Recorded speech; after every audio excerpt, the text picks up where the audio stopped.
মণ্ডপের লোকজন সব ওয়েট করছি কখন মন্ত্র পড়তে বসবে। ও ফটোশুট করছে, লাইভ করছে, মণ্ডপে নেই, অন্য কোথাও। এটা কেন? বিয়ে করে আমি যা বুঝলাম, আমি যদি নেক্সট জন্মে আবার বিয়ে করি তাহলে আমি 100 থেকে 200-র বেশি লোক বলবোই। বিকজ আমি আর বাবা বাড়িতে ওই যে বিয়ের শপিং থেকে শুরু করে বাড়ি খোঁজা, ডিজাইনারকে পেমেন্ট করা, কি হবে ঠিক করা, বরের জামা কাপড় কেনা, তত্ত্ব সাজানো, সব নিতে দিদি মানে কি বলবো তোমাকে, আমার মনে হয় যে রেজিস্ট্রি ম্যারেজ হচ্ছে সব থেকে ভালো। আর সেদিনকে মানে আমি জাস্ট কি এক্সপ্রেশন দিয়েছি দেখাচ্ছি, এদিক থেকে মিডিয়া কোয়েশ্চেন করছে, এদিক থেকে কোয়েশ্চেন করছে, এদিক থেকে লোক আসছে, এদিক থেকে আমার শ্বশুর বাড়ির লোক আসছে। হ্যাঁ কি বলুন, হ্যাঁ ঠিক আছে, হ্যাঁ বলুন, হ্যাঁ আরে হ্যাঁ হ্যাঁ দিন দিন হ্যাঁ ঠিক আছে, হ্যাঁ বলুন। পাগল হয়ে যাচ্ছি, আমাকে এসে বলছে বর ওয়েট করছে, এবারে চল 2 মিনিট ওয়েট করতে বলো, দাঁড়াও আমি আসছি। হ্যাঁ বলুন, হ্যাঁ ঠিক আছে, এই একটা ছবি এসে খানিকক্ষণ পর মানে আমার মনে হচ্ছে আমি এরকম হয়ে গেল, একটা বড় যুদ্ধ গেল। আর তুমি জানো যে অনেক দিন ধরে এটার একটা প্ল্যান ছিল, মানে ভেনিউ সব ঠিক ছিল, মেনু ঠিক ছিল। আমি দিদি নাম্বার 1-এ এসেই বলেছি, বরকে পাওয়া যাচ্ছিল না, তো ফাইনালি পাওয়া গেছে। ভাবে হলো এটা ম্যাট্রিমনি দিয়ে। এত বছর ধরে ফিল্ম ইন্ডাস্ট্রিতে কাজ করছো, এত মানুষের সাথে ওঠা বসা, কতবার বিয়ে হয়েছে, হ্যাঁ কতবার মণ্ডপে যাওয়া হয়েছে, কিন্তু বিয়ে হচ্ছে একজন এমন মানুষের সাথে যাকে তুমি চেনো না, জানো না, কোনোদিনও কথা বলোনি, ফার্স্ট টাইম তাকে দেখছি। কি কথা হলো যখন দেখতে হলো তুমি? এই CC2-তেই একটা রেস্টুরেন্টে দেখা হয়েছিল, দেখি সামনে বসে এরকম বলছে, আমি তো দেখেই যাচ্ছি তোমাকে।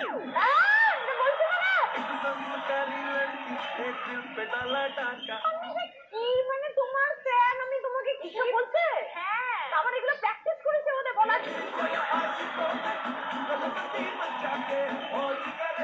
প্র্যাকটিস করে জিজ্ঞেস করছি নাচ পারছিস, আমি প্র্যাকটিস মানে কি ফ্লার্ট করছে, আমি মানে কি বলবো।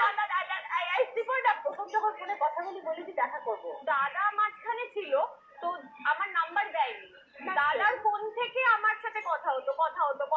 তারপরে মানে আমার শাশুড়ি মা এলেন, কথা হলো, তখনও নাম্বার একটা চাওয়ার একটা টেন্ডেন্সি ছিল, কিন্তু আমার দাদা বললো না এখন নাম্বার নয়, আগে ফাইনালাইজ হোক তারপর। তুই কি ছবি দেখেছিলিস? আমি বলেছি ছবি দেখলে হবে না, আমার সামনে দেখতে হবে।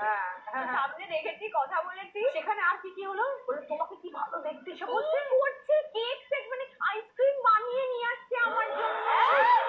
হ্যাঁ কোথায় নায়িকাকে ফার্স্ট টাইম দেখেছি। হ্যাঁ ডাক্তার মানুষ না, কোথায় পাবে নায়িকা? বয়স তো হয়ে গেছে আমার, আমি অত বলি না। হ্যাঁ নাচের এত দেখেছিস? হ্যাঁ যে দেখ এই 2 দিন বাদে আমি জানি কি করবো।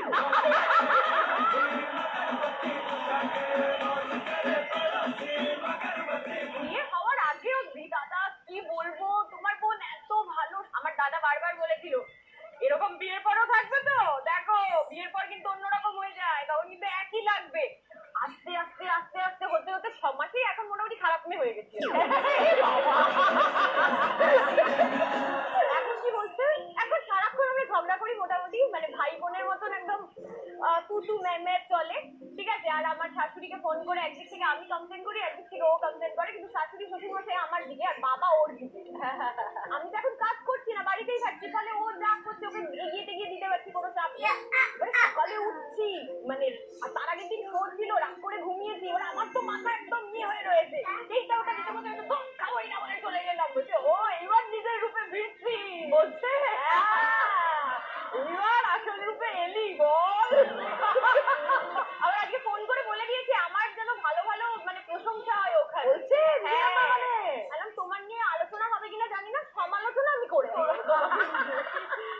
কেন না জানো, এখানে সবাই দেখে আমাকে যেন বলে যে দেখলাম দিদি নাম্বার 1-এ সব শেষ, আজকে হসপিটালে আর দেখতে বলবে না এই পর্বটা।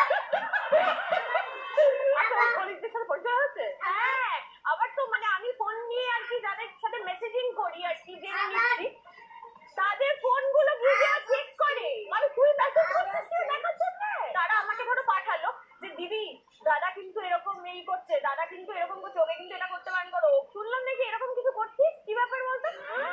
তুই কার কাছ থেকে শুনলি বলতে পারে, ও তো বুঝতে পেরে গেছে, ওখানে একমাত্র ওই ছিল, ওখান থেকে ফোন চেক করে, মানে তাকে বলেছে ফোনটা একটু দে তো দেখিস, মানে তার ফোন মাঝে মাঝে চেক হচ্ছে, মানে ওর নেটওয়ার্কটা ভাবো। এতদিন আমাদের ইন্ডাস্ট্রিতে নেটওয়ার্ক ছিল, এখন হসপিটাল ইন্ডাস্ট্রি। সব থেকে মজার কথা হলো না কথা বলতে আরেকটা পাশ থেকে নাচ বলবে, এই না না ও দেখে নিচ্ছ কিন্তু বউকে বলে দেবে। ধরো কেউ ফোন টোন করেছে, ও হয়তো ঘুমিয়ে পড়েছে, আমি সেই ফোন নিয়ে ওই মেয়েগুলোর সাথে কথা বলবো। ভাই তোকে 100 কোটি প্রণাম ভাই, দে তোর চরণ দে ভাই। রিসেন্ট একটা করেছি, একজনের নাম্বার আমার বাবার ফোন নাম্বারে সেভ করেছি, যে ওকে যদি ফোন করে আমার বাবার কাছে আসবে আমি দেখতে পাবো। খেতে বসেছি আর একটা ফোন এসে বলছে এরকম একটা চরিত্র আছে, তুমি করবে এরকম প্যারালাল লিড, আর সবটা শোনা যাচ্ছে, আমি রিপিট করছি আর কি, হ্যাঁ হ্যাঁ দেখছি, আমি জানাচ্ছি। ওর পাশ থেকে বলছে হ্যাঁ হ্যাঁ করবে করবে। বাবা,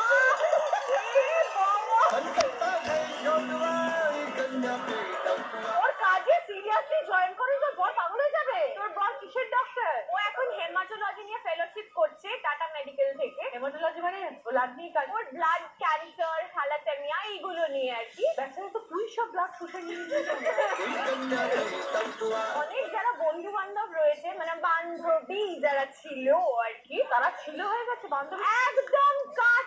ডাক্তারদের আর বান্ধবী থাকবে না? না, কোনো বান্ধবী থাকবে না, অনলি বন্ধু থাকবে, সেটাও বেশি ক্লোজ নয়। ওই আর প্রথমবার হসপিটাল ওর কেবিনে গিয়ে আমরা কিছু ফিট করে দিয়ে আসতে পারবো। सोचना पड़ेगा, सोचना पड़ेगा। বাবা ঢুকে গেল। পরের নাম কি? শুভদীপ। শুভদীপ, আমি তোমাকে বলছি ওর সহ অভিনেত্রী। তোমার শুভ কতদিন থাকবে আমি জানি না, দ্বীপ জ্বলে যাবে। তোমাকে 100 কোটি প্রণাম দাদা। শুভদীপ, তোমাকে আমি আমন্ত্রণ জানিয়ে রাখলাম আমার দিগ্রাম ভবনের মঞ্চে।